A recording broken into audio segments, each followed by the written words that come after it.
Deep in the crags of Lycia, a shadow stretches over scorched earth. The grass blackens, turning to ash under a heavy, sulphurous stench. A low rumble shakes the valley, carrying the sound of snapping bones. From the smoke emerges Chimera, a grotesque fusion of primeval fury.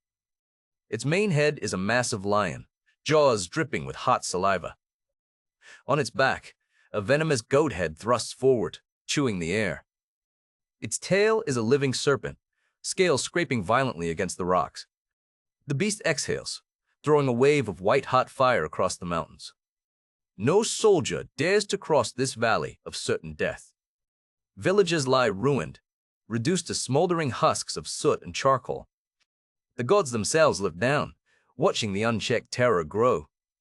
The creature roars, a horrific harmony of three distinct, agonizing cries.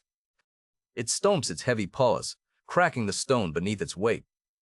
It is a living, phallic disaster, an untamable nightmare of flesh and flame. Only an extraordinary force could ever hope to challenge this absolute malice. Far away, in the marble halls of Corinth, a young prince stands proud. Bellerophon moves with the effortless grace of his divine lineage. His eyes reflect the sharp ambition of a true son of Poseidon. But human jealousy festers quickly within the walls of mortal kings. Queen Athena watches him from behind the heavy silk curtains. She offers him a secret, forbidden embrace in the dark corridors. Bellerophon turns away, his expression hardening with cold disgust. Spurned and humiliated, the queen's love mutates into venomous hatred. She tears her royal robes and runs crying into the throne room. King Proetus listens to her false cries of forced affection. The king's face turns purple, his fists clenching the stone armrests. Yet, the laws of hospitality forbid him from killing a guest directly. He commands Bellerophon to carry a sealed message across the sea. The young hero accepts the parchment, unaware of the death sentence inside. He boards a wooden ship, sailing toward the distant kingdom of Lycia. King Iobates opens the letter, his eyes scanning the elegant script. The message is clear. Put the bearer of this letter to death immediately. Iobates hesitates, unwilling to stain his own hands with a guest's blood. He looks out at the burning horizon where the Chimera hunts. He turns back to Bellerophon, offering a deceptive, welcoming smile. A grand task is proposed to prove the young man's worthiness. He must ride into the jagged mountains and slay the unslayable beast. Bellerophon bows, recognizing the trap disguised as royal honor. He walks to the edge of the cliffs, staring into the sky. He needs more than mortal strength to survive the coming firestorm. He prays at the altar of Athena, pouring sweet wine onto the stones. The goddess answers, leaving a golden bridle gleaming in the starlight. By the sacred well of Pyrene, a magnificent creature descends from the clouds. Pegasus strikes the ground with his hooves, his white wings catching the wind. Bellerophon approaches slowly, holding out the divine golden artifact. The wild horse grows still, sensing the power of Olympus within the metal. The bit slides smoothly into place, binding their fates together. With one powerful leap, they launch into the cold night air.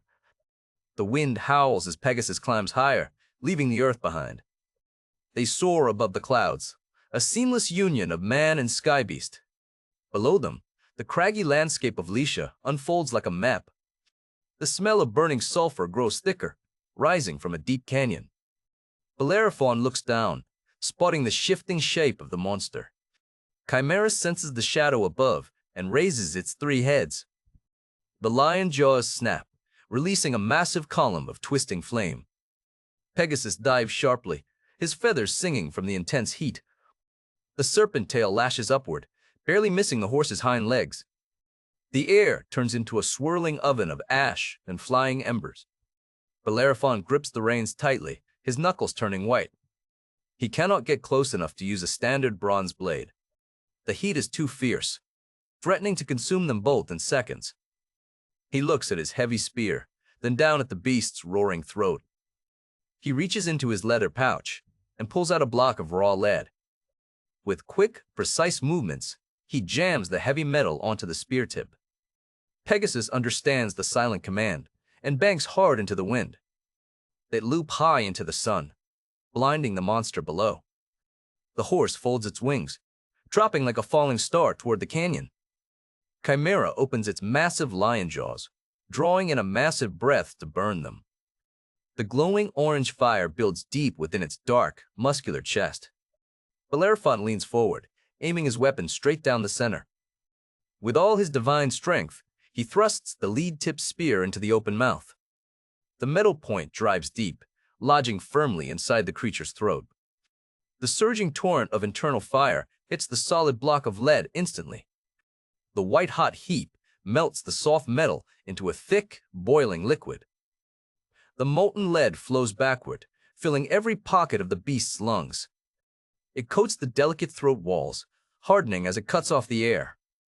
The roaring fire suffocates, trapped beneath a heavy layer of liquid gray. Chimera stumbles, its front legs buckling against the hard dirt. The goat head coughs weakly, emitting only small puffs of black smoke. The serpent tail drops to the stones, twitching in final, silent agony. The great monster of Lycia collapses, a solid, motionless mass of lead and bone. Silence falls over the valley for the first time in generations. Bellerophon dismounts, his boots crunching on the cooled volcanic ash. He cuts a single trophy from the unmoving carcass of his foe. Pegasus lets out a triumphant neigh, shaking his great white mane. They take flight once more, heading back toward the palace of Iobates. The king sits on his terrace, expecting news of the hero's demise. Instead, a white streak cuts through the sky, landing heavily on the marble. Bellerophon steps forward, tossing the gruesome trophy onto the floor. The king turns pale, his mouth dropping open in absolute disbelief. The court falls into a dead silence, looking at the alive and uninjured hero. The letters of death have failed against the brilliance of the elite warrior. Iobates realizes the gods themselves protect this remarkable young man. He drops his head in defeat, abandoning his plans of secret execution. The king offers his own daughter's hand in marriage to the victor. He divides the rich kingdom of Lycia, giving half the lands to the hero.